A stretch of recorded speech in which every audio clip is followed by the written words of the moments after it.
Oi, gente, tudo bem com vocês? Programa Brasil Consciência no ar, trazendo as informações sobre o quarto ano em operação do satélite Amazônia 1, o maior e mais importante produto da engenharia espacial brasileira que nós já colocamos em órbita.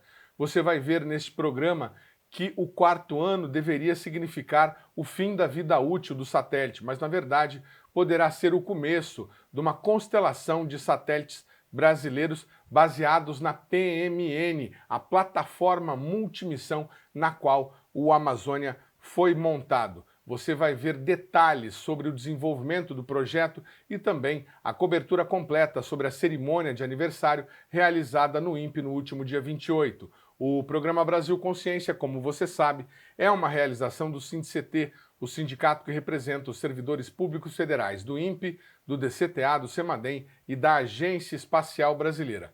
Antes, porém, a gente traz uma atualização sobre outro programa importante da base do SINDCT.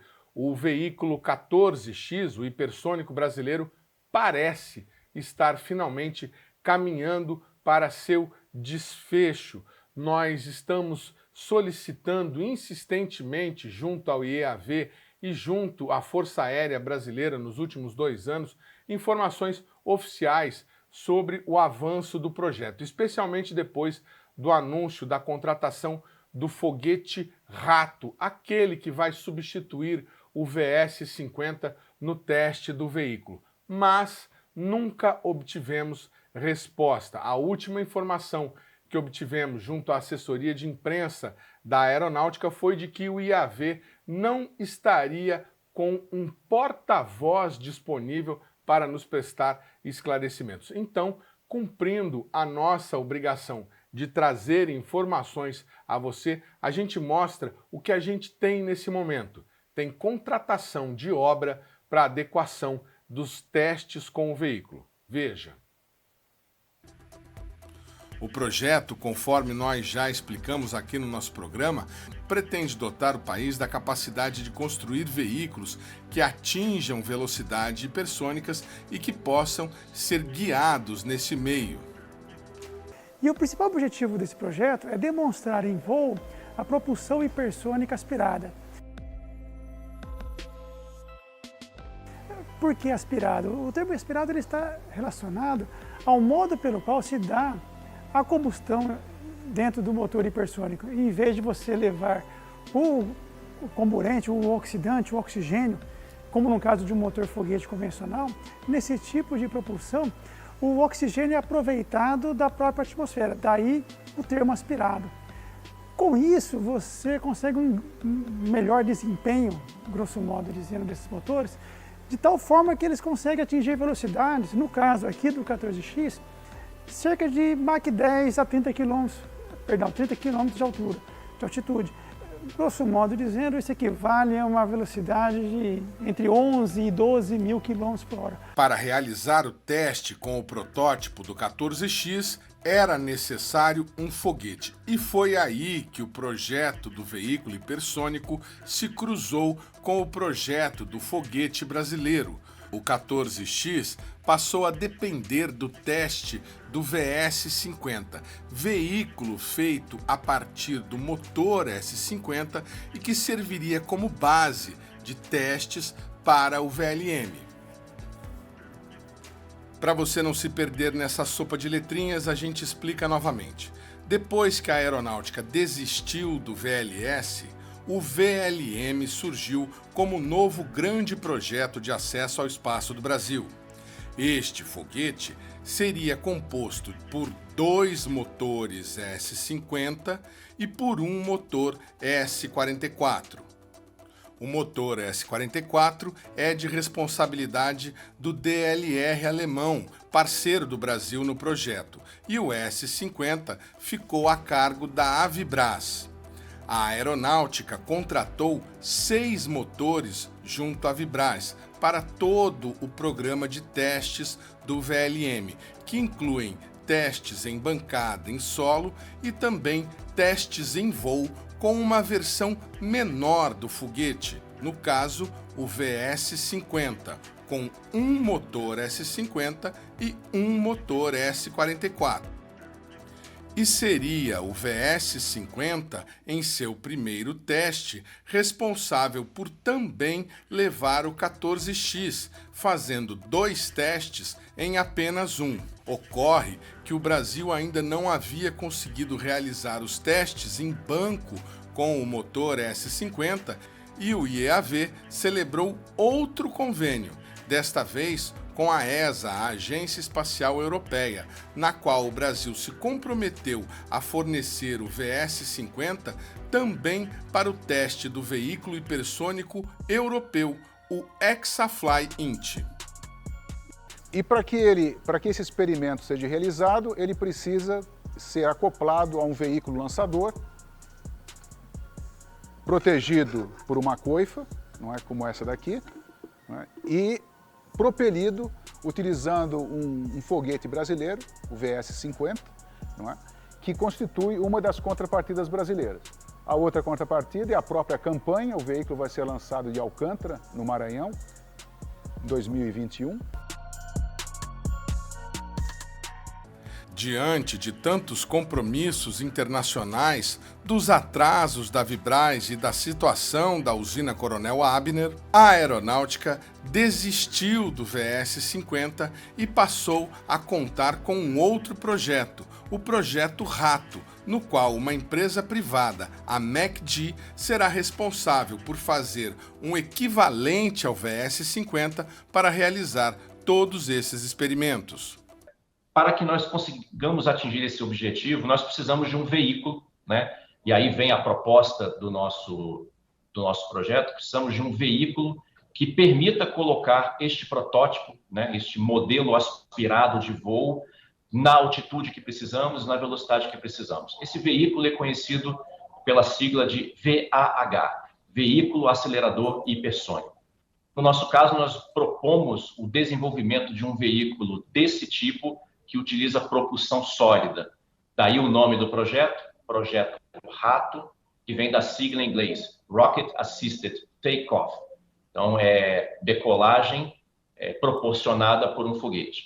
Então, queremos desenvolver, então, um veículo de propulsão convencional que permita que nós coloquemos o nosso protótipo, aí sim, nosso protótipo de veículo hipersônico, para que a gente possa fazer os ensaios e avançar, então, no desenvolvimento.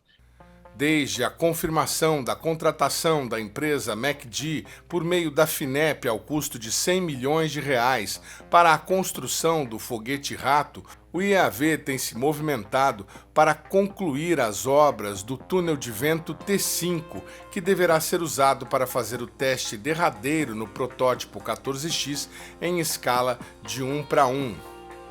As contratações começaram no ano passado, conforme nós já havíamos mostrado no nosso programa. O IEAV e a Funcat abriram licitação para o projeto executivo e a fabricação de uma seção pesada para túnel de vento hipersônico.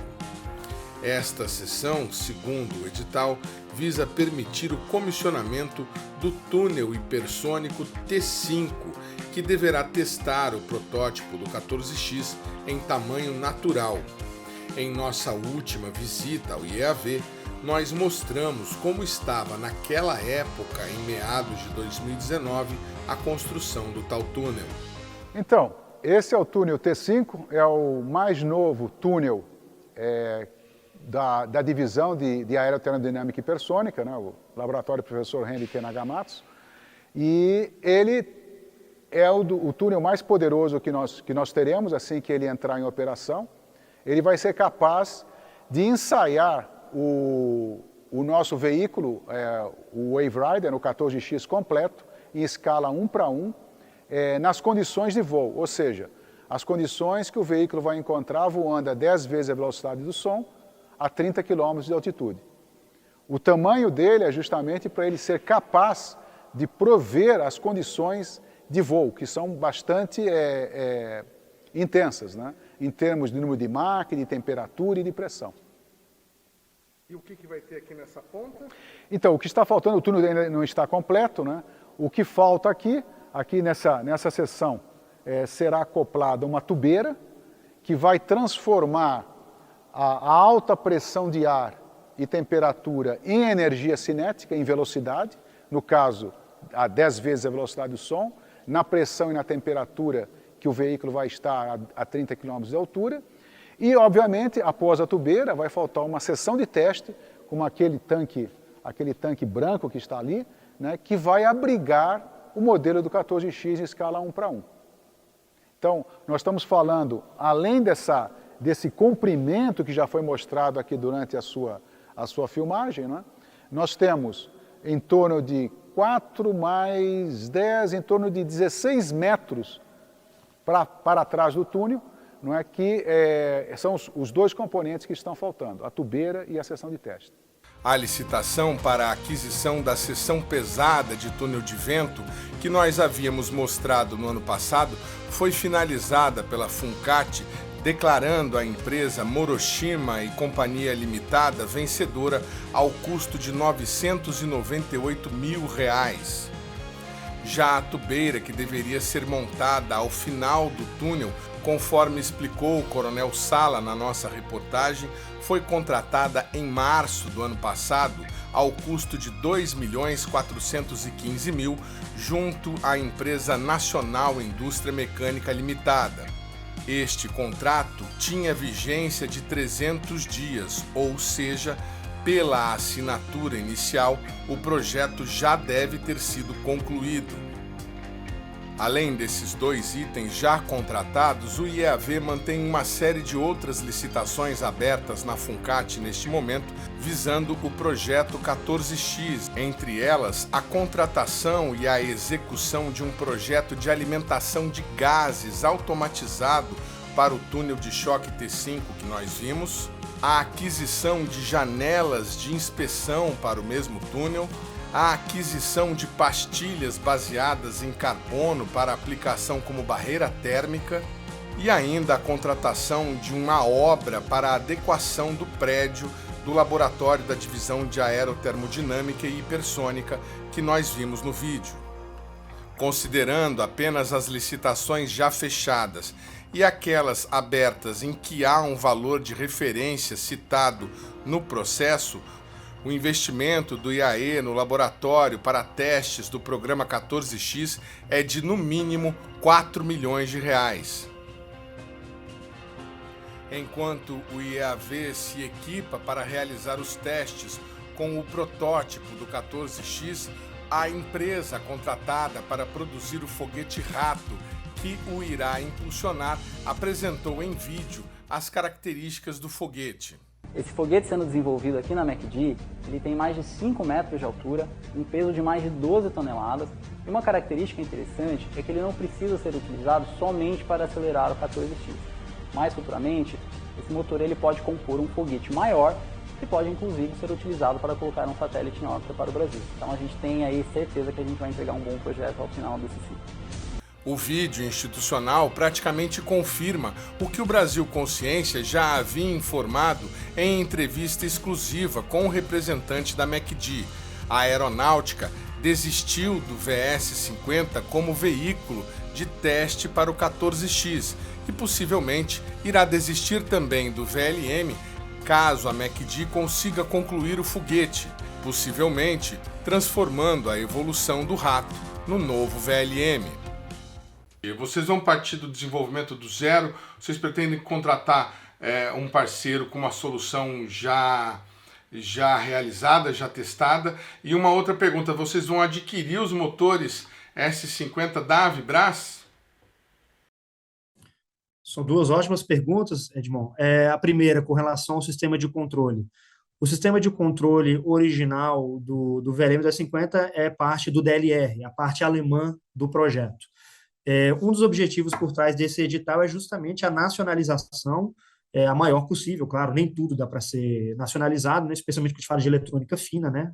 Por mais que a gente queira, o Brasil não tem parque industrial nesse sentido, mas existe uma vontade institucional muito grande para ter a nacionalização das partes que não eram feitas pelo IAE, pela Avibraz, pelo Parque Aeroespacial. Então, nós já estamos em conversa sobre isso, a solução final não está fechada.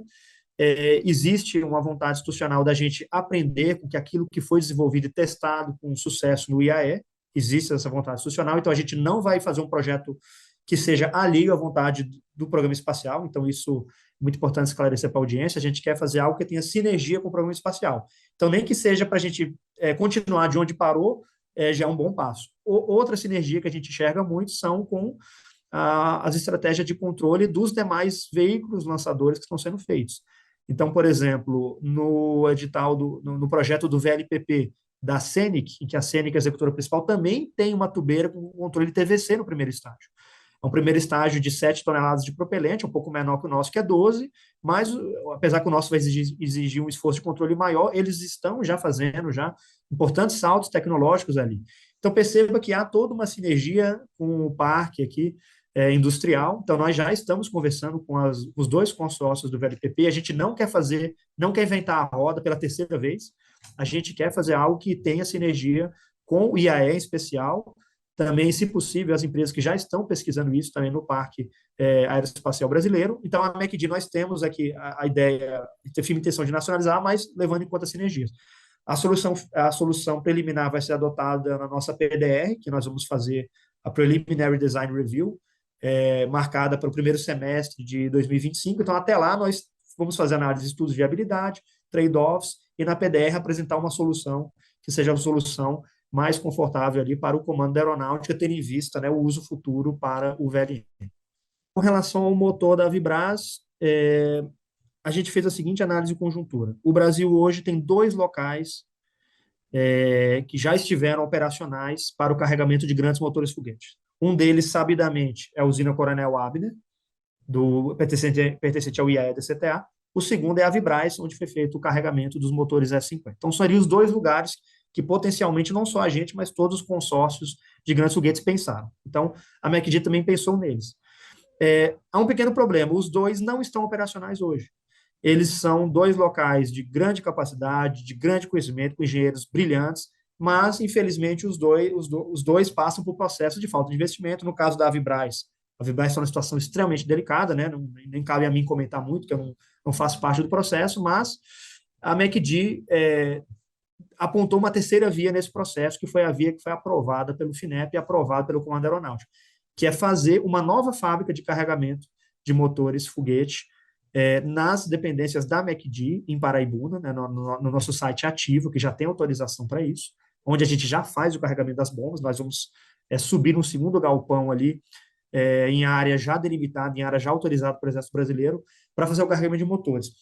Então, quando a gente apresentou a proposta nessas condições. Para a MECD só faz sentido se a gente tiver o controle do processo. Porque se a gente depender de instituições que a gente que fogem a gente o controle do processo, se elas vão estar operacionais ou não, quando da necessidade de carregamento, a gente faria uma proposta que poderia, mais para frente, não ser concretizada. Então, a MECD é dinheiro público, a gente tem que ter muita seriedade no tratamento desse dinheiro e da maneira como o projeto é conduzido. Então, a gente apresentou essa proposta às instituições que estão conosco, do Comando da Aeronáutica, eles gostaram, a FINEP gostou, porque isso resolve não só o problema do rato, isso resolve o problema de todo mundo. Isso resolve o problema da KR, resolve o problema da CENIC, resolve o problema das empresas que mexem com mísseis, que precisam também carregar os motores foguete deles. Então, isso resolve também a questão de revitalizar motores foguetes antigos dos paióis das Forças Armadas Brasileiras, também que os motores foguete têm vida útil. Uma hora você precisa revitalizar. Então, toda a infraestrutura que o Brasil tinha e contava com ela, hoje ela não está operacional. Então, a MECD, a gente já queria fazer isso, já estava no nosso roadmap, e o rato ele veio a coroar isso com um importante edital de subvenção. Então, a nossa planta vai ser uma planta dual. Vai ser uma planta de uso espacial, aeroespacial, e uma planta de uso de defesa. Então, a nossa intenção não é comprar da Vibraz, a nossa intenção é fazer...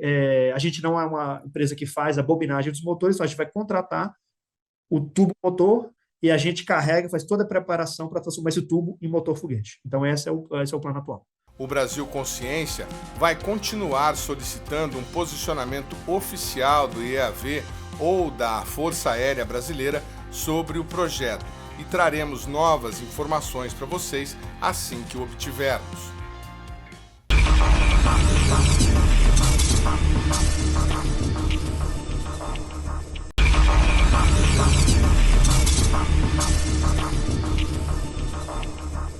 Muito bem, a gente fala agora sobre o satélite Amazônia 1, que completou 4 anos em órbita no último dia 28. E por que o quarto aniversário é tão importante? Porque esta era a previsão inicial de vida útil do satélite.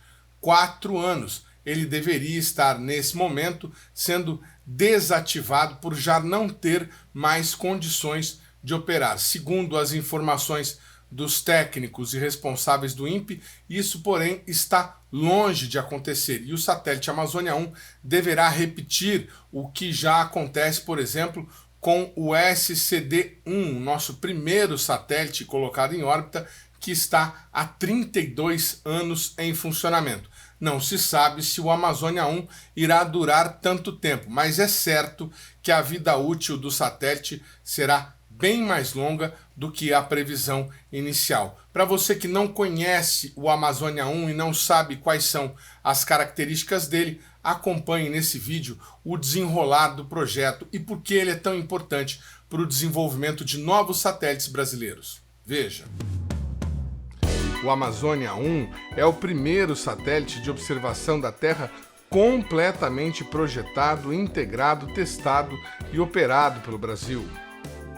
Ele possui uma câmera com 3 bandas de frequência no espectro visível e uma outra próxima do infravermelho, capazes de observar uma faixa de aproximadamente 850 quilômetros com até 60 metros de resolução. Para se ter uma ideia, a faixa coberta pelo satélite Amazônia é quase 2 vezes a distância entre Rio e São Paulo. Os satélites da família Amazônia serão formados por 2 módulos independentes. Um módulo de serviço, conhecido como plataforma multimissão, e um módulo de carga útil, que abriga as câmeras imageadoras e equipamentos de gravação e transmissão de dados de imagem. A figura que nós estamos mostrando nesse momento ilustra o satélite Amazônia 1 com seus 2 módulos acoplados. A plataforma multimissão é esta parte que fica abaixo e o módulo de carga útil é esta outra parte superior do satélite. Nesta outra ilustração, podemos ver o satélite da forma como ele permanecerá no espaço, com os 2 painéis solares abertos produzindo energia. O gerente do projeto do satélite Amazônia pela engenharia do INPE, o Adenilson Silva, que nós já mostramos nesse programa, é um servidor de carreira do Instituto que participa do desenvolvimento do satélite desde o início e que ainda aguarda os primeiros documentos da missão. Olha aqui, ó. Este aqui é o que era a plataforma, tá vendo?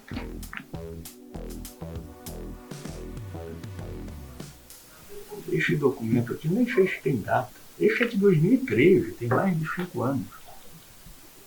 Tá vendo? Olha aí, 9 de 5 de 2013. Ah, este aqui que eu mostrei antes. Nossa, esse aqui praticamente, esse é da missão completa.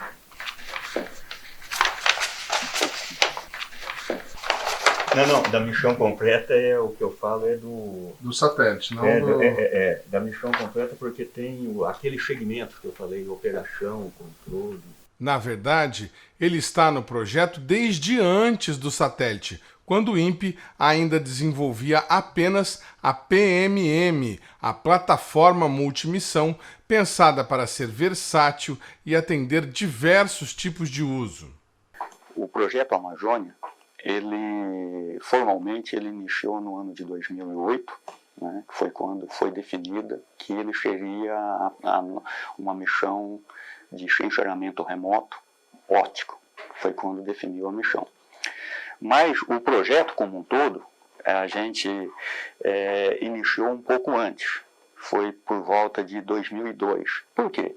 Naquela época, o Brasil, o INPE, a AEB, nós imaginávamos que, dado a nossa condição, né, de como que nós estamos organizados, seria muito interessante nós termos uma plataforma ou um módulo de serviço, que nós chamamos, que pudesse ser utilizada em mais de uma missão. não somente uma missão dedicada.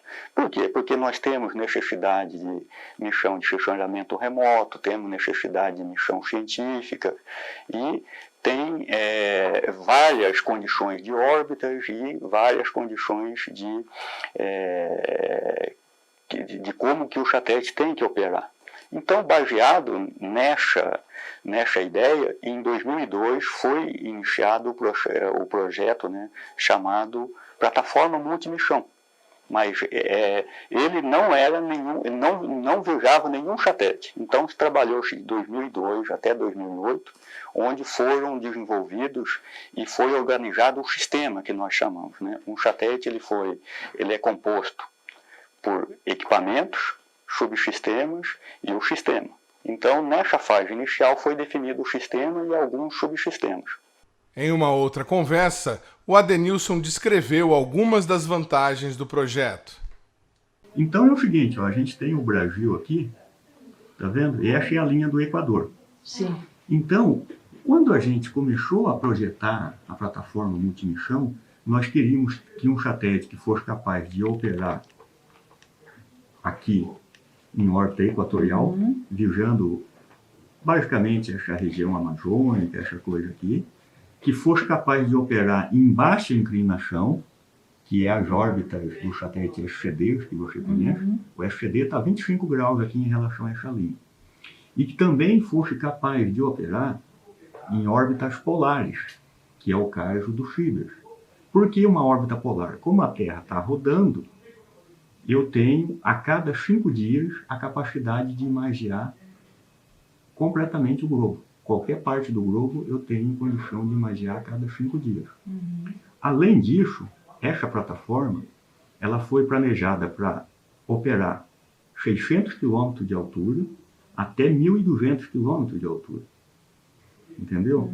Por quê? Para permitir várias aplicações, além de sensoriamento remoto, que é a primeira missão, né, que é a missão Amazônia, ela também tem a capacidade de virar e apontar para uma estrela, inicialmente, ou para uma galáxia.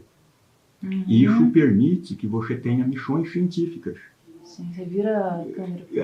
O corpo ele tem a capacidade de girar e apontar para lá e ficar apontando para uma estrela. O satélite Amazônia permitiu também o desenvolvimento da indústria nacional, que produziu o primeiro painel solar para aplicação espacial do país. A CNIC tem como pano de fundo, né, a área de materiais compósitos. Então, a nossa formação vem desde a época que trabalhávamos no DCTA nessa área de materiais compósitos. Então, são estruturas otimizadas, né? Agora, essa barra, ele faz aquela estrutura da PMM, ela é só no painel solar? Não, só no painel solar.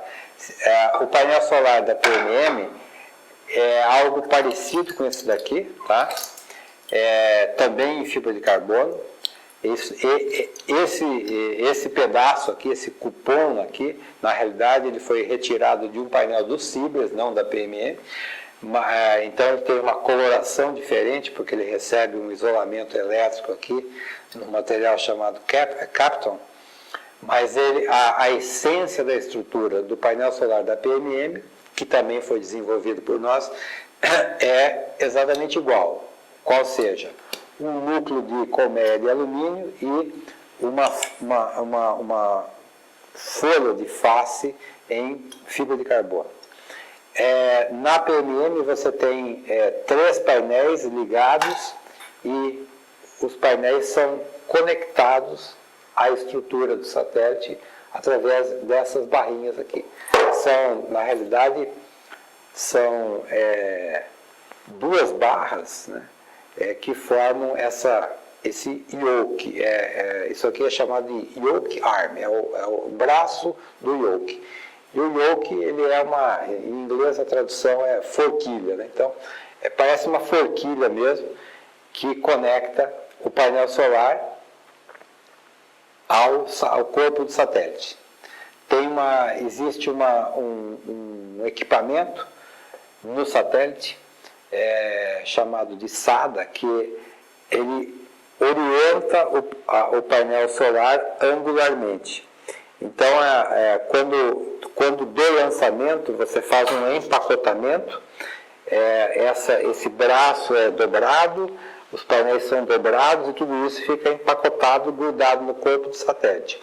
Quando chega no espaço, você, através do mecanismo de acionamento, corta um parafusinho de titânio que compõe o mecanismo de roll-down, que segura o painel, e ele então fica livre e molas fazem com que ele faça esse movimento. Clac, clac, clac, clac, pronto, você tem o painel solar aberto e paradinho, preso ao satélite por isso aqui.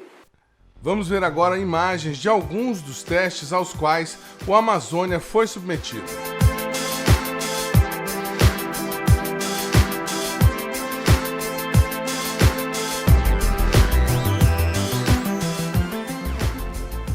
Boa tarde, nós estamos aqui no Laboratório de Integração e Testes do INPE, o LIT. Nós acabamos de fazer o teste de separação do satélite Amazônia. O teste de separação é um teste que a gente verifica e valida o dispositivo de separação que vai acoplado ao foguete e ao satélite, e na hora, antes de ele entrar em órbita, esse dispositivo tem que se separar, né? Acabamos de fazer isso lá. Enquanto isso, nós estamos aqui com outras atividades em paralelo, que é em preparativo para a integração dos painéis solares no satélite Amazônia.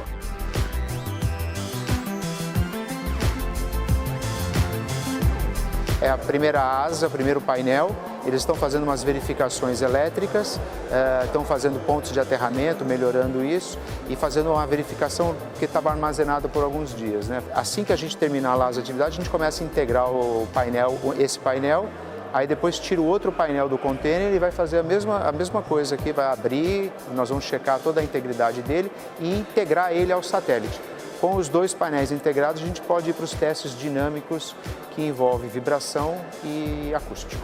Isso aqui é uma pasta de prata que aumenta o contato elétrico desses terminais com vamos dizer aqui, o painel, né? Esse painel é uma folha de carbono em cima de um honeycomb de alumínio. Então, como a gente não quer nada isolado, quando fica isolado, você cria cargas, né? Então, é importante que todas as partes metálicas estejam aterradas. A aterrada é conectada eletricamente. Então, a gente está na parte de integração do satélite Amazônia 1, né? A gente está na terceira fase de teste já do satélite, onde a gente já tem o satélite como um sistema integrado. No momento, a gente está fazendo os testes de FDIR, que são testes de falha de sistema, para ver a atuação do computador, a automação que ele tem com relação a algumas falhas que podem ocorrer no espaço, né? O satélite, como ele é algo que a gente não consegue fazer manutenção, então a gente tem que tentar todas as possibilidades de falha aqui para a gente não perder a missão quando o satélite estiver em órbita. Estavam explicando para a gente que vocês têm aí uma quantidade razoável, quilômetros em fios dentro desse satélite e vários outros componentes. Vocês testam um por um, não tem possibilidade de esquecer algum no caminho? Possibilidade é raio humano, né? Mas a gente tem uma equipe grande por trás disso, a gente tem bastante histórico, bagagem aí de outros programas, né? Então a gente traz tudo isso e a gente faz com que a gente não esqueça de nada no meio do caminho. A gente testa tudo, pino a pino, e tudo tem redundância também dentro do satélite, né? Então a possibilidade de a gente esquecer alguma coisa ou alguma falha é bem pequena.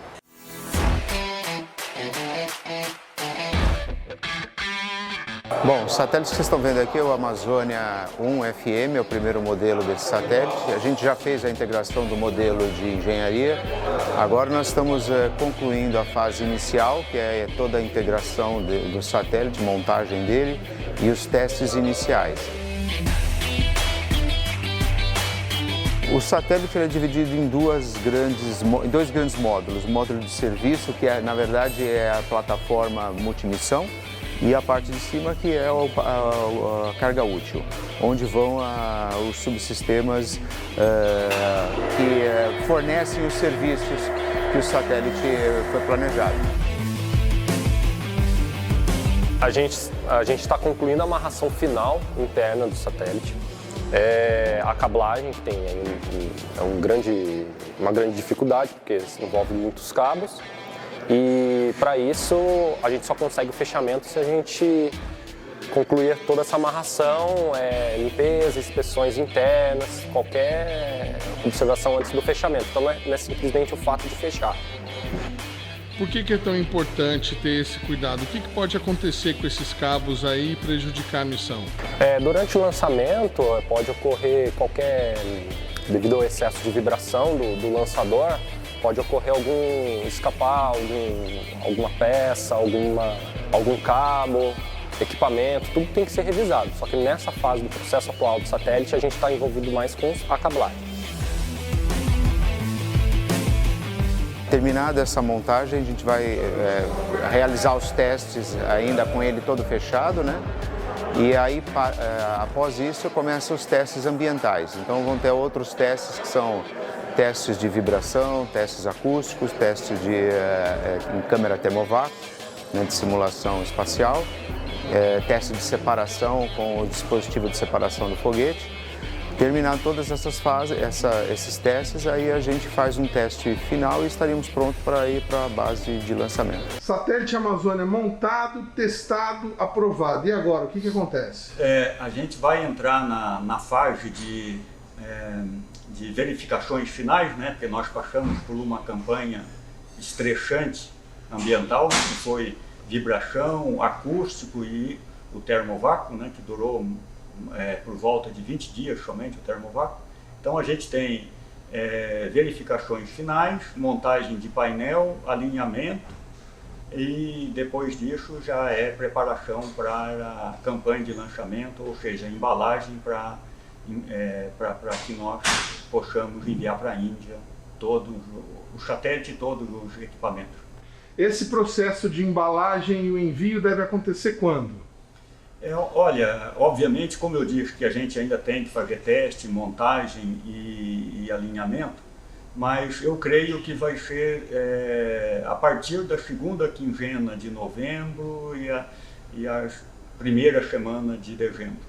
E o lançamento propriamente dito deve acontecer quando? Hoje a gente, né, como é usual na forma, na área espacial, a gente ainda não está no período de definir a data, mas o mês já está definido, que é fevereiro. Depois dessa entrevista, o satélite foi enviado à Índia, onde aguardou pela janela de lançamento. Após um primeiro adiamento, o Amazônia 1 foi lançado com sucesso a bordo de um foguete PSLV. O evento foi transmitido ao vivo pelo canal do INPE. Veja como foram os principais momentos. Então, nós temos aí o foguete PSLV-DL, nós estamos vendo aqui o corpo central do foguete, aqui é o primeiro estágio central, aqui os dois foguetes auxiliares, os boosters auxiliares, aqui o segundo estágio, escondido nessa saia aqui metálica está o terceiro estágio, e aqui na seção de cabeça, a coifa, está o satélite. Então, aqui a gente vê o foguete com a seção de cabeça desmontada, a gente vê o Amazônia 1 aqui na ponta do quarto estágio. Menos de 1 minuto do lançamento. Tem algum relógio? 9, 8, 7, contagem regressiva. 5, 4, 3, 2, 1, 0. Ai, lá vai o nosso foguete. Carregando a Amazônia. Nossa, muito bom.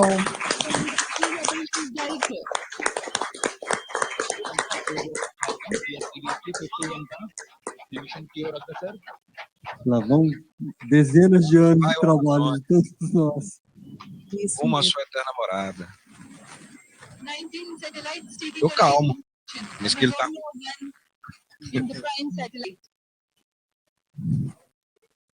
Eu falei com ele.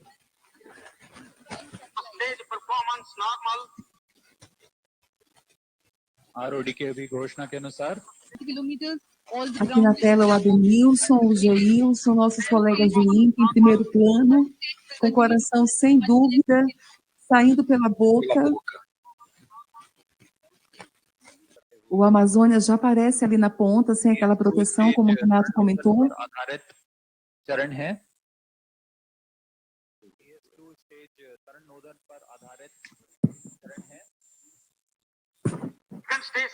Os tamanhos de 350 km. Acaba de ser separado o segundo estágio do foguete com sucesso. संदेश आया है जिसमें PS3 प्रज्वलित हो चुका है, PS2 का सफलतापूर्वक भारत पथ पर। Separação do satélite ocorrida com sucesso. Nós temos aí imagem. Podemos ver imagem em tempo real produzida pelo foguete do satélite Amazônia sendo separado do último estágio. Uau, essa imagem é em tempo real? Essa tempo real, imagem está do acontecendo Amazônia agora, neste momento. Essa é a imagem do espaço. Que maravilha. Isso é o satélite Amazônia no espaço. A 757 quilômetros de altitude. Ele passando aproximadamente ali em torno, próximo de Madagascar, na costa leste da África, em direção ao Polo Sul. Todo mundo Pode celebrando. ver que está todo mundo comemorando, está todo mundo feliz, o pessoal responsável pelo lançamento, missão cumprida para eles. O programa Brasil Consciência vai para um rápido intervalo e na sequência a gente mostra para vocês como foi a cerimônia de aniversário do satélite Amazônia no INPE. Um instante só, não sai daí.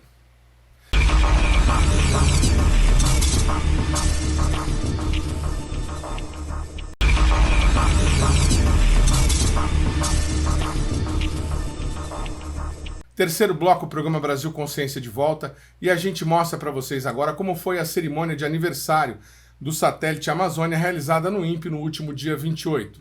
Veja. A cerimônia pelo 4º aniversário de lançamento do satélite Amazônia 1 foi realizada no último dia 28 no INPE, dentro do Centro de Controle de Satélites, local que faz a operação de todos os satélites brasileiros que estão em órbita atualmente.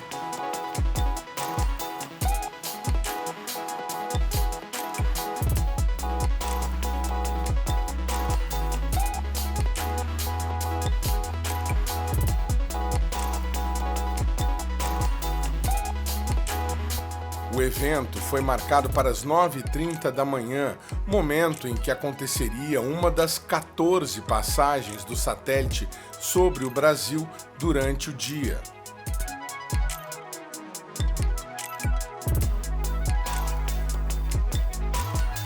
Funcionários de todos os setores do Instituto, mesmo daqueles que não têm relação direta com a engenharia ou com a observação da Terra, estiveram presentes para prestigiar o momento. A operação de satélites do Amazônia 1 acontece aqui e ela só é possível porque desde a concepção, o desenvolvimento, né, o teste, a integração no teste que em satélite TVGNM contamos com vocês, né, uma equipe de profissionais comprometidos, competentes, né, dedicados. E porque o Amazônia tem um excelente nível de operabilidade, a operação acontece suave com o nosso centro motor. Temos as nossas questões assim de infraestrutura, de recursos humanos, mas não há o que colocar da missão que vocês bem sabem que tiveram presentes, assim, efetivamente atuando nisso, sabem quão robusta e de sucesso é a missão na vida. Para aquilo que mais importa e para todos vocês que estão aqui, que de alguma forma ajudaram o Amazônia 1 a acontecer e colocaram sob nossa responsabilidade, por assim dizer, para ser controlado aqui, ele é um satélite que está se comportando muito bem desde o começo, está cumprindo sua missão, né? Está dando pouquíssimo trabalho para nós aqui, principalmente na área que eu sou responsável, que é dinâmica orbital. Então, o controle está sendo muito bem feito, o satélite está operando e tendo seus subsistemas todos, né, se comportando muito bem. Então, da minha parte, que recebeu essa criança chamada Amazônia 1, meus parabéns a todos vocês pelo bom trabalho executado, né? Já são 4 anos em órbita, ele já cumpriu sua vida útil nominal e continua, e eu tenho esperança de que ele possa continuar por muitos e muitos anos ainda sendo operado aqui por nós.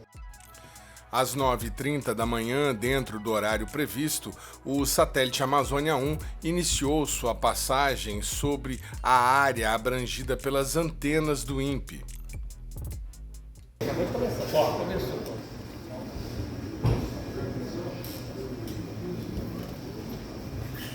A hora que o satélite Amazônia 1 entra no ciclo de visibilidade de estação de interesse da gente, no caso, ele está entrando no ciclo de visibilidade de Cuiabá, o centro de controle, pela rede de comunicação de dados que tem com as estações, começa a receber as telemetrias, né, em tempo real que o satélite está transmitindo. Essas telemetrias são verificadas segundo um procedimento que a engenharia de satélites recomenda, né, no handbook e por procedimentos definidos previamente, né, que precisam ser verificadas, telemetrias que precisam ser verificadas para saber se a saúde do satélite está ok. Que tipo de dado é isso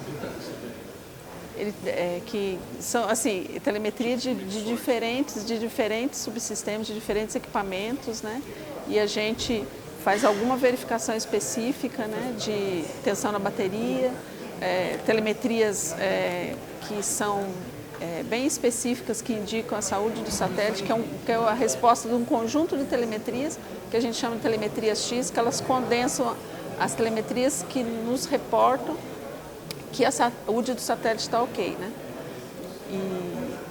E o que a gente faz também durante a visibilidade? Essa é uma visibilidade curta, né? A gente envia telecomandos a bordo, que são para a preparação da carga útil que o Amazônia 1 leva a bordo, né, da câmera, de um experimento chamado TUCA, né, e também da capacidade de gravação de alvos fora do Brasil. Em específico, nessa passagem, a gente está enviando a programação de gravação para fazer playback dessas imagens sobre os Estados Unidos que diariamente o Amazônia faz. Então, assim, diariamente a gente envia esse comando que prepara a bordo o horário que a câmera vai ligar e a gravação vai ser feita. E esse é o comando que a gente chama-se comandos temporizados, né? Eles sobem a bordo e ficam numa fila aguardando ser executados. O grande mapa disponível aos técnicos do Centro de Controle dá a referência da posição dos satélites brasileiros sobre o globo. Como você pode ver, o Cibers 4A e o SCD-1 estavam próximos durante esse momento, assim como o Amazônia e o Cibers 4. Um outro elemento gráfico dá a referência do tempo da passagem e quanto resta para fazer o trabalho de recepção. As tabelas de horário, então a passagem do Amazônia 1 está ali em lilás ou rosa, né?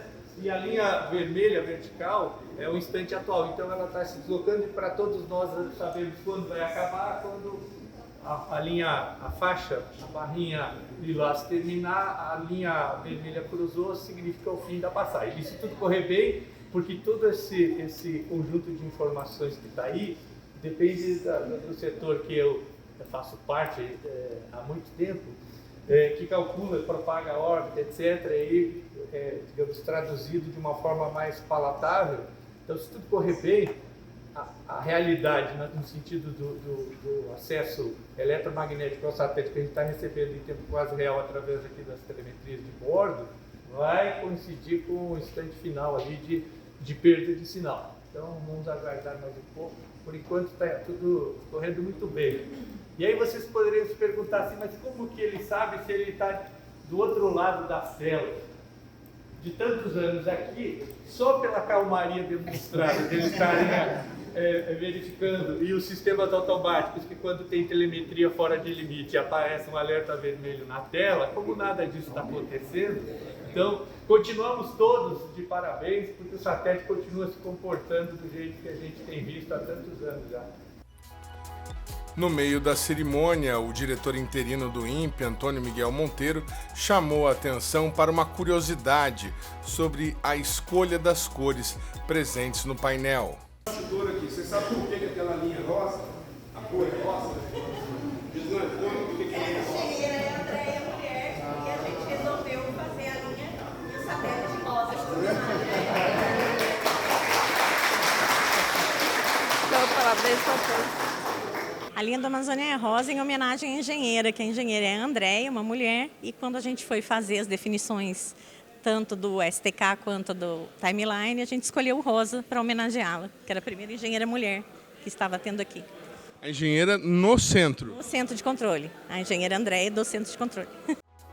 Para o Ademilson Silva, que hoje é coordenador geral da Engenharia Espacial do INPE, mas que foi coordenador do projeto Amazônia desde o início, o satélite é um legado do Programa Espacial Brasileiro. O Amazônia 1 ele representou um grande marco para todos nós no desenvolvimento de satélites. Nós já tínhamos desenvolvido diversos satélites, SCDs, Cibers, que sem dúvida trouxeram a base para que a gente tivesse o que nós conseguimos implementar. Ou seja, é aquela velha frase de Newton, né, que a gente vê longe porque apoiou em ombros de gigantes. Então, o Amazônia 1 não é, digamos, algo que nasceu do nada. Ele teve uma base robusta e que foi trabalhada por muito tempo. E ela representou o quê? Um sonho, parecia que era um sonho. E também aconteceu devido ao comprometimento e à dedicação de centenas de pessoas. Aqui eu vejo esse satélite voando, um pedacinho de cada um, que se não tivesse funcionado, ele não estava lá hoje. E ainda mais, 4 anos operando, sem nunca ter dado um problema. Certo? Então, eu diria o seguinte, que nós, hoje sim, podemos e deveríamos ter uma faixa aqui, missão cumprida e um legado deixado. Obrigado a todos.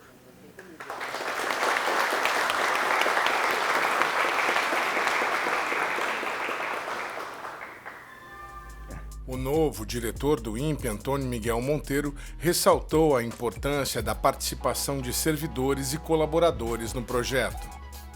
Hoje é uma festa de celebração do INPE como um todo, mas principalmente de quem está aqui, representando também quem não está, né? Para a gente chegar no Amazônia 1, tem um monte de gente que já foi para casa, está aposentado, tem um monte de gente dos nossos parceiros industriais, tem um monte de ex-diretores, né? Não sou eu que estou chegando agora, mas eu também participei do Amazônia 1 lá na UBT, na antiga UBT, na DGI, na divisão de geração de imagem, que a gente bota o satélite lá para ser, né, na ponta. O que a gente precisa é que esse satélite opere muito bem, viva o Amazônia 1, que opere, que nos salvou, por exemplo, num momento importante do programa de monitoramento da Amazônia, quando a gente teve um apagão de satélites e precisamos desse satélite operando, mandando imagens, e essas imagens chegando na ponta para que a gente pudesse ter um número de desmatamento para oferecer a política pública ambiental no final do ano. Então, o Amazônia tem várias facetas, o Amazônia 1, o Amazônia 1B,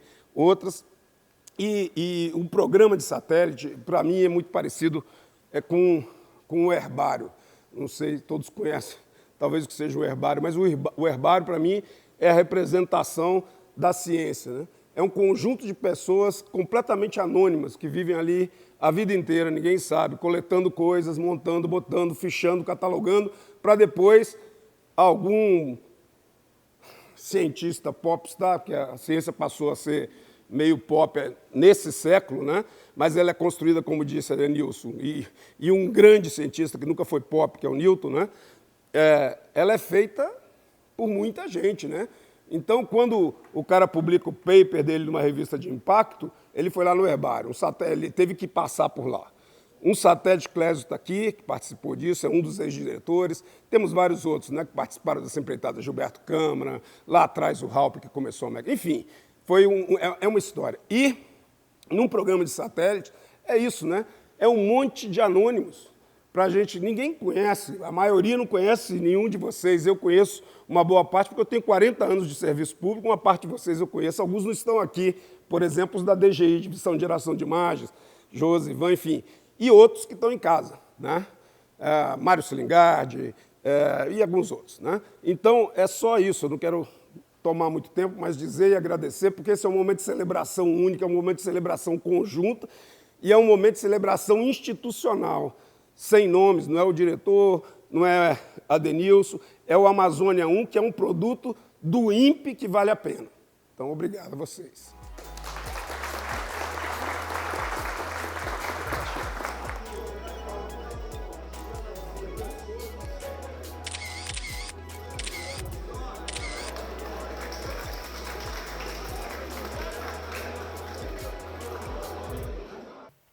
E por falar em vida útil de satélite, o VCUB-1, primeiro satélite de sensoriamento remoto construído por uma empresa privada do Brasil, encerrou suas atividades no último dia 10 de fevereiro, após 2 anos em órbita. Segundo informações divulgadas pela Visiona, a empresa que construiu o satélite, o VCUB-1 cumpriu com todas as tarefas previstas na missão, especialmente aquelas relacionadas ao teste de equipamentos e subsistemas, como as câmeras de imageamento e o sistema de guiamento no espaço.